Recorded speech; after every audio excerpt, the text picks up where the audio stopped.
A graça e a paz, tudo bem?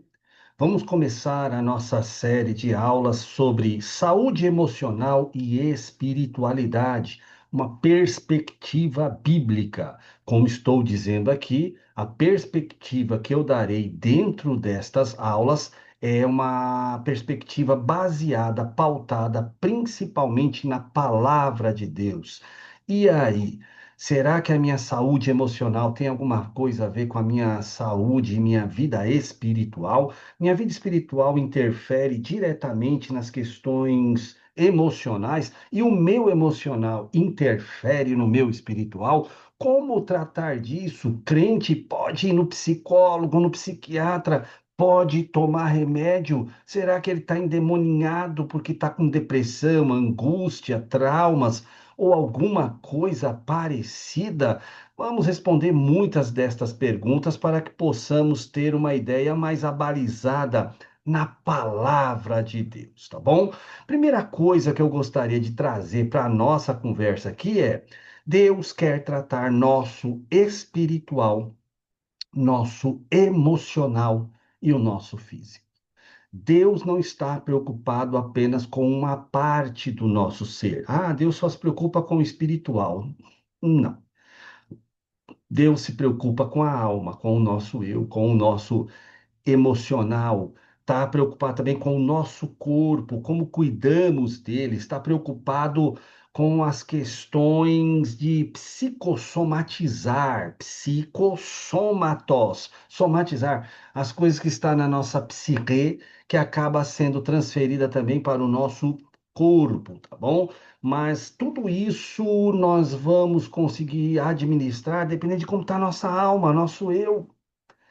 Ali na figurinha aqui abaixo, eu coloquei alma. O que que faz parte da nossa alma? Nosso intelecto, a nossa mente, o ato de raciocinar, conhecer, discernir, pensar, as nossas emoções, os sentimentos vêm da nossa alma, do nosso eu, amor, alegria, confiança, tristeza, ódio, medo, e às vezes essas questões da nossa alma está tendo interferência negativa porque não estamos cuidando do corpo, ou às vezes são questões espirituais também. Como vamos resolver isso? Como vamos ponderar isso dentro da palavra de Deus? Para isso se presta o que nós vamos aprender. Tá, mas uma perguntinha básica que eu já deixei aqui para que possamos refletir. Como vamos tratar desse assunto? A resposta está logo abaixo, ó. Aliando uma boa teologia bíblica com uma sólida psicologia apoiada em uma base médica e simples bom senso, sabe? Falar, puxa vida, é verdade. Não precisa espiritualizar o que é material, o que é físico.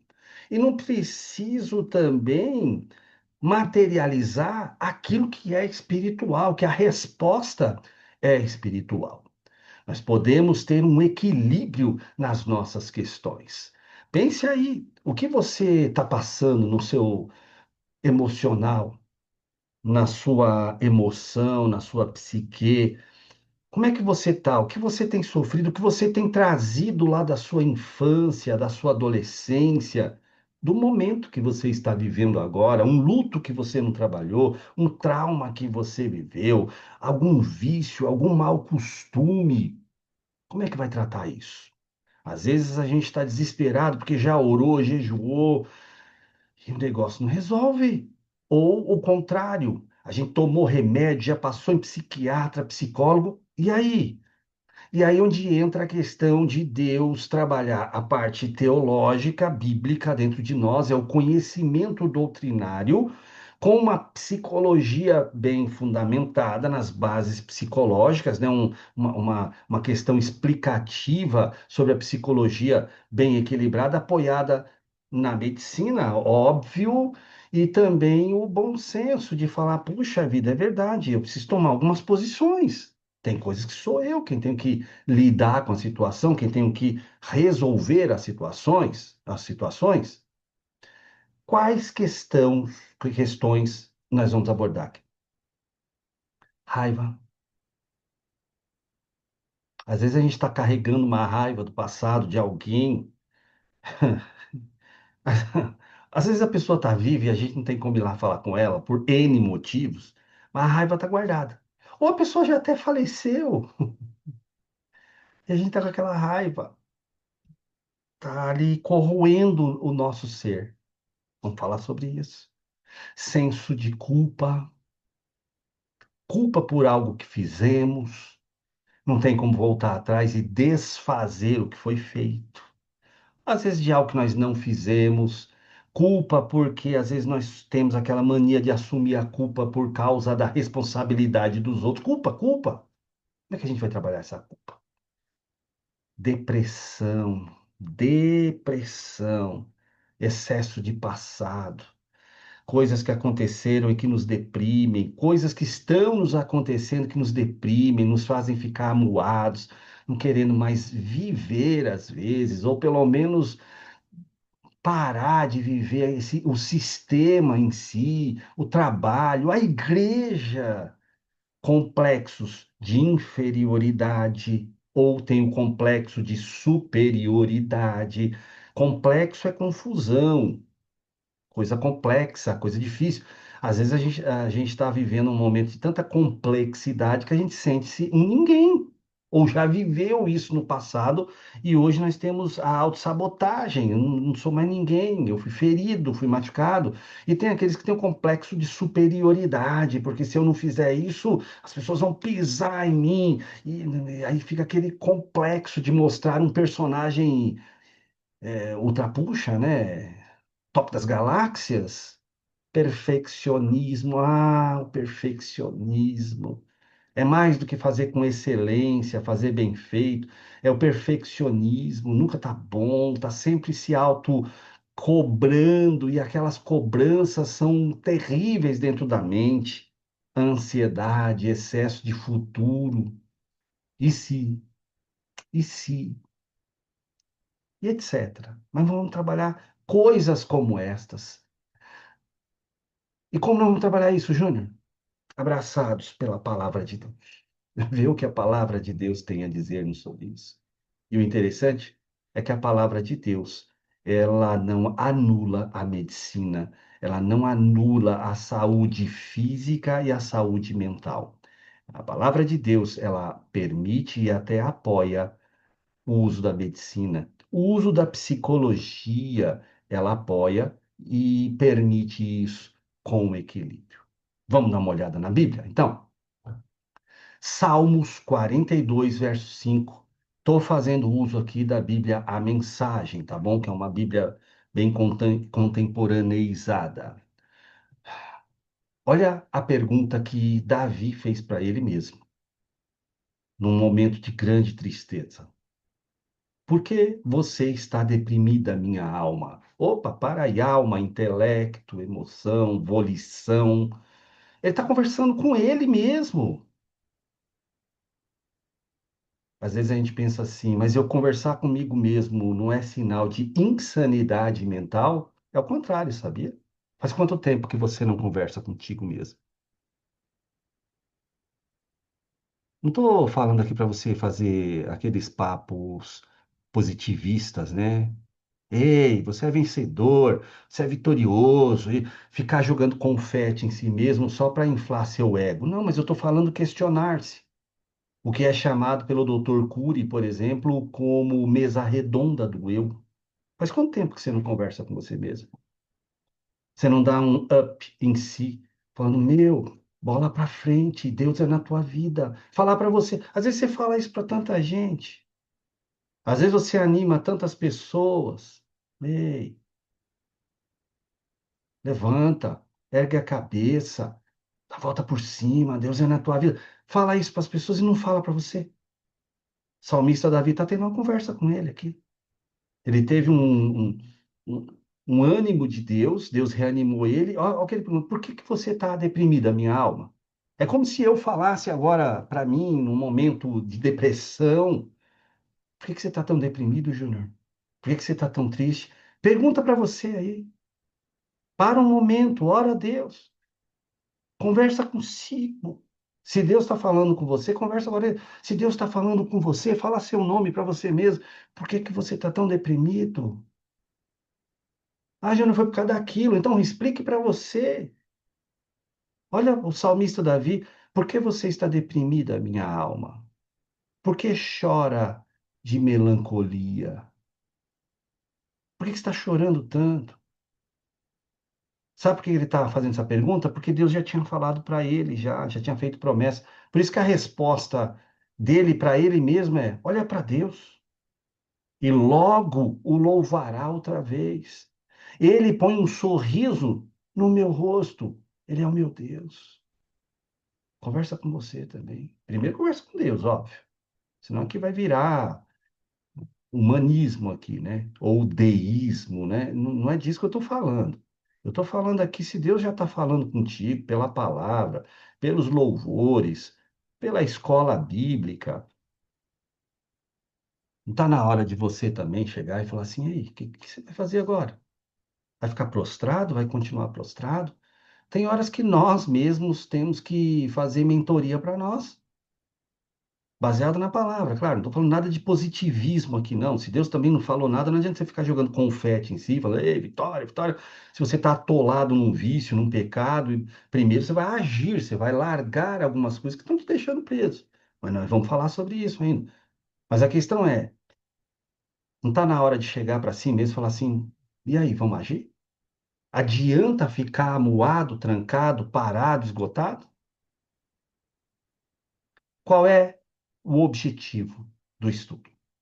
Porque não adianta também nós aprendermos sobre isso sem um objetivo, sem mirar em alguma coisa. Ficar assim, eu vou falar sobre problemas e você vai resolvendo aí. Eu não posso fazer isso. Eu não posso simplesmente jogar a flecha e depois desenhar o alvo. Eu tenho que ter um objetivo com isso.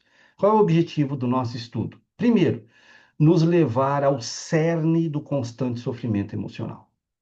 O X da questão. Porque senão a gente fica tratando de sintomas e não do que ocasionou os sintomas. É como eu pegar e falar assim, puxa, eu estou espirrando.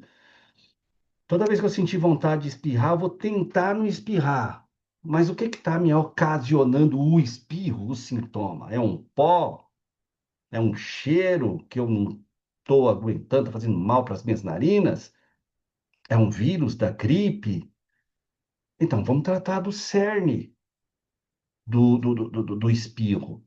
Então, qual é o objetivo do estudo? Trabalhar o que está nos fazendo agir como agimos, pensar como pensamos, mostrar como podemos nos libertar de nossos tormentos interiores e dos traumas emocionais como seres bio, nós somos seres bio, significa que a gente é ser físico, psico, mente, sócio, vivemos uma sociedade, e espirituais, temos nossa vida espiritual. Nós temos quatro camadas, vamos dizer aí.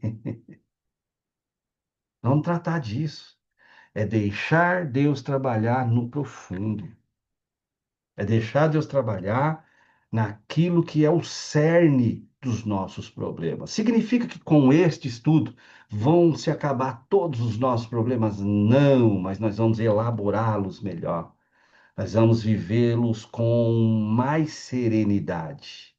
Lá em 1 Tessalonicenses 5:23, na nova versão internacional, diz assim: que o próprio Deus da paz os santifique, os consagre inteiramente.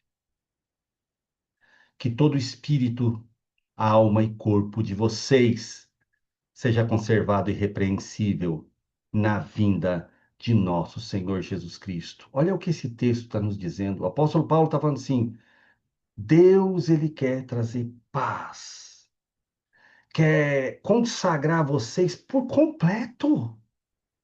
A minha mente, Senhor, o meu corpo, Senhor, o meu emocional, espírito, alma e corpo seja conservado e irrepreensível na vinda de nosso Senhor Jesus Cristo. Ele quer nos cuidar por completo. A minha pergunta para você, então, é: você permite Deus trabalhar você por completo? Porque Ele quer trabalhar espírito, alma e corpo. Deus é o maior interessado em nos libertar e nos livrar das nossas próprias prisões. Como será a nossa abordagem nesse estudo? Sem soluções simplistas, tá? Porque eu não sei você. Eu estou bem cansado, de quando você vai falar de um problema e alguém fala assim, é falta de oração. Já aconteceu com você? Tudo bem, às vezes é porque você não está orando mesmo. Se for isso, vá orar. Mas tem horas que você está orando. E a pessoa, falta de oração. Ah, não, menino. Sabe os palpiteiros de plantão? Às vezes é a pessoa que a gente mais ama. As pessoas da nossa família que a gente mais ama. Não, menino. É só você pegar e colocar sal embaixo da língua. Não, mas é só. Sabe lá? E às vezes não entende o que a gente está passando, sabe? Aquela solução simplista. Comigo é assim. Ou, se eu fosse você, sabe? Nós não vamos fazer isso aqui, não.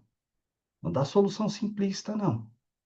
Sem condenação impiedosa também. Ah, mas também. Ah, mas também, olha o que você fez. Olha o que você é. Calma. Nós não vamos ficar passando mão em pecado aqui, não.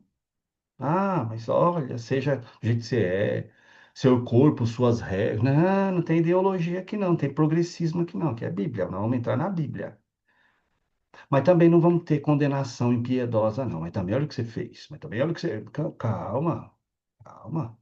Existem consequências, existe o perdão, mas existem erros que nós vamos ter que arcar com consequências. Porém, nós vamos aqui entender que nós servimos o Jesus do vá e não peques mais. Sem jargões complicados também, tá bom? Fica tranquilo, eu não vou ficar usando aqui um monte de técnica, teoria complicada, usando jargões, palavras para ficar me mostrando para você, não, não é nosso objetivo. Fala da forma mais clara, mais objetiva possível.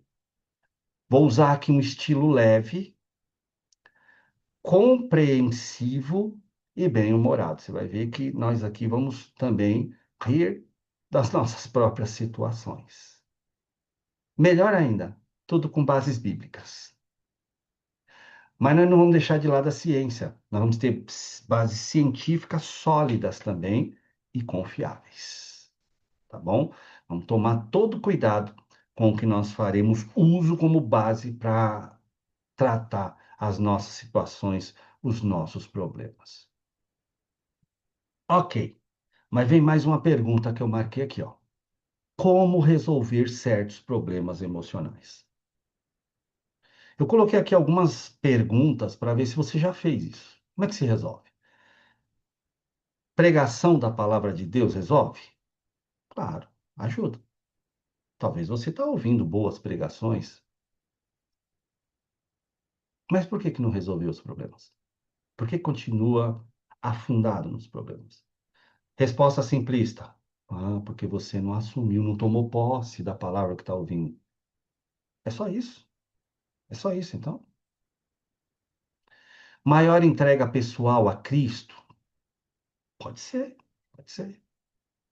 Mas quantas pessoas se entregam a Cristo, entregam seu tempo, sua vida, tudo, seus talentos, e o problema continua, o problema permanece. Então, resolve o problema, maior entrega pessoal a Cristo. E quem já fez isso e ainda não resolveu? E agora? Buscando a plenitude do Espírito, dons, operação do Espírito Santo.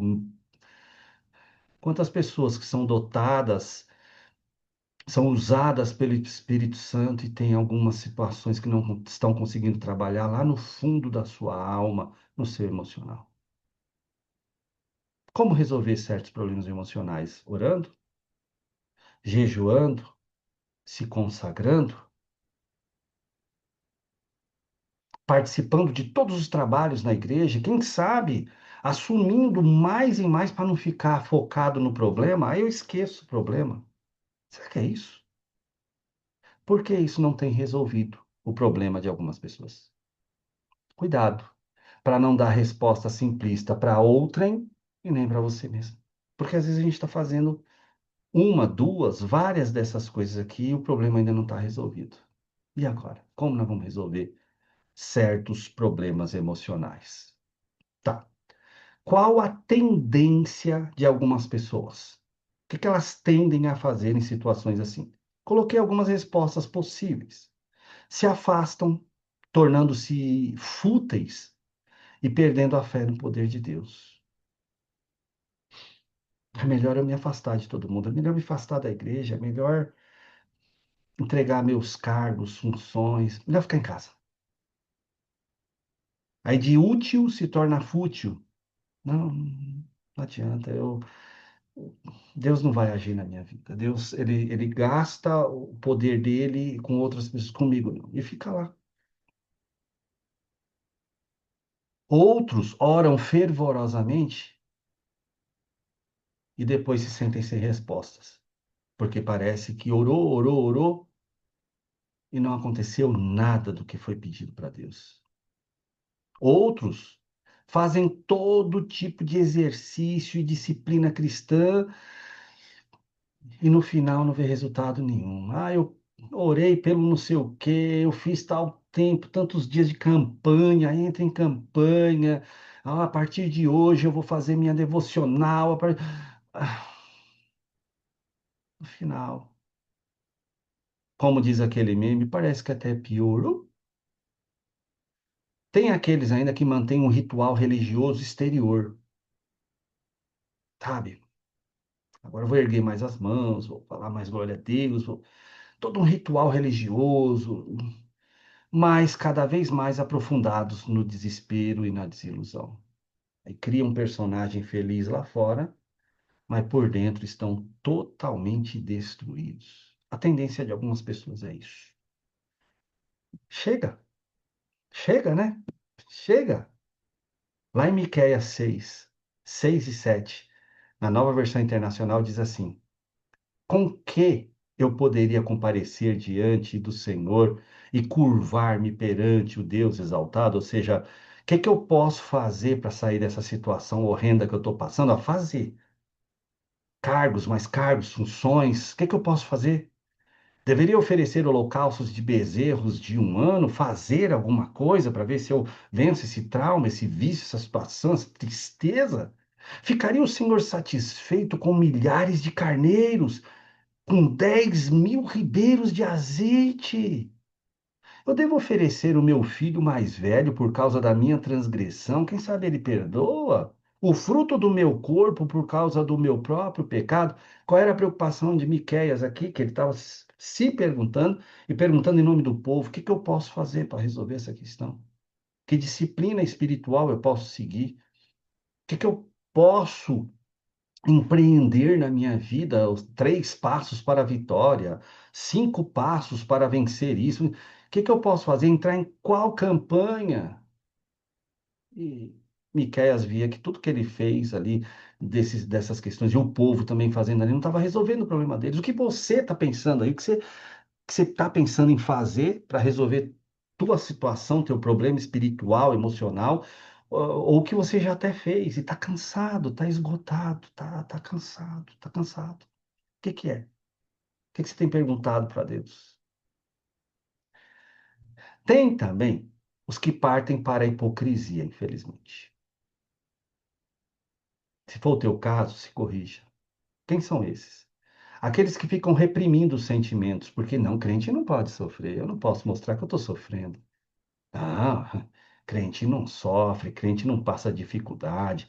Tá igual aquele personagem do Chico Anísio antigo lá, aquele personagem antigo, o jovem, que uma vez o pai dele lá, o personagem fazendo o pai dele lá, falou assim: Ô jovem, você fez isso aí de errado de novo, isso é pecado, meu filho. E o jovem disse: pô, pai, jovem não peca, jovem pisa na bola. E aí? Está reprimindo os sentimentos? Está chamando o pecado de pisar na bola só? Está mostrando que não, apesar de tudo, uhul, estou feliz? Tem levantado as mãos, tem cantado, tem fechado os olhinhos na igreja, mas lá no fundo você está desesperado. O Tem aqueles que reprimem os sentimentos, negando que tem dificuldades sérias. Sabe aquela pessoa que fala assim, mas a vida é assim mesmo, né? Fazer o quê? Vai lá por dentro, tá? Sabe? Aí põe essa máscara do eu aguento. Por que faz isso? Porque acham que uma pessoa convertida não pode ter esses tipos de problemas. Em vez de encarar a realidade, ficam encobrindo tudo com um verniz de versículos bíblicos, termos teológicos, atitudes irreais, fingindo, fingindo, fingindo. Se é o teu caso, para, chega, que termine isso por aqui. A gente não precisa fingir, não precisa andar por aí chorando aos quatro ventos. Ó céu, ó vida, ó azar, ó desespero. Não precisa. Mas também para de fingir. Não estou sempre avante, radiante. Não tá. Coloquei até um desenho interessante que eu vi na internet. Ninguém fica curado fingindo estar bem. É até o contrário. Piora o problema. Como é que você tá? Fala a verdade aí. Expõe para Deus, expõe para alguém de sua confiança, um bom conselheiro, uma boa conselheira, um bom pastor que não vai te expor no púlpito depois. Quem sabe procurar um psicólogo para te ajudar, mas ficar fingindo não dá mais, não dá mais, não dá mais. É pouco tempo que a gente tem aqui nessa terra para ainda viver um fingimento. A gente tem muita coisa para fazer ainda para honrar e glorificar o Senhor e para ser feliz ainda, mesmo diante de adversidades. O que acontece quando recalcamos? Quando a gente faz isso? Não, deixa para lá, né? O que que acontece? Porque tem gente que fala assim, mas Júnior, e se eu quiser fazer isso? E se eu quiser continuar sendo esse hipócrita que eu sou? O que que tem? Estou vivendo até agora, tá tudo bem? Os problemas ficam enterrados lá no íntimo. Eu disse enterrados. O pior é a volta dos mortos-vivos, da Walking Dead, os mortos que andam, porque fica só enterrado, mas não está morto. Mais tarde reaparecem sob a forma de enfermidades. Você vai lá no médico, mas fala, não sei, não. Eu sei que você está tendo esses sintomas. Eu vou passar o remédio para os sintomas. Mas o porquê estão acontecendo esses sintomas, eu não sei. Aí vem em forma de enfermidade porque você psicossomatizou. Excentricidades, às vezes. Agora eu sou o especial, a especial. Ai, agora. Aí fica um monte de excentricidade. Aí fica criando um monte de teologia. Um monte de coisas assim para tentar fugir do problema real.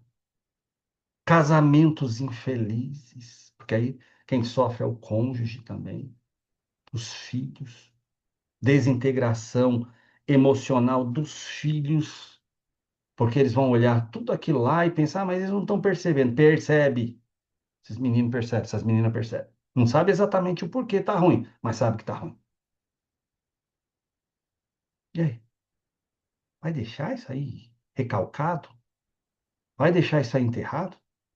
Como disse Freud, o problema é o retorno do recalcado.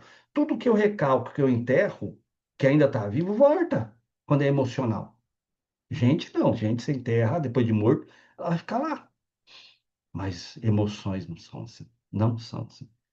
Talvez você está aí se gabando porque, ah, mas já faz tantos anos que eu estou aguentando. O problema é que essas situações adversas emocionais, elas esperam décadas, às vezes, para aparecer lá na idade longínqua.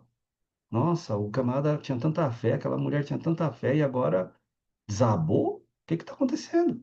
Depressão na terceira idade? Tem. Burnout na terceira idade. Muitos casamentos acabam depois de 25, 30 anos. Por quê? Porque foi só aguentando, aguentando, nunca resolveram os problemas reais. Aí quando os filhos casam, vai tudo embora, cada um. Aí já tem os netos, tudo. Aí o pai e a mãe olham para um outro. Quem é você? A gente nunca resolveu os nossos problemas reais. E aí? E aí, o problema é o retorno do recalcado, e não é na, eu vou segurar, Superman, Supergirl, você não vai, não vai.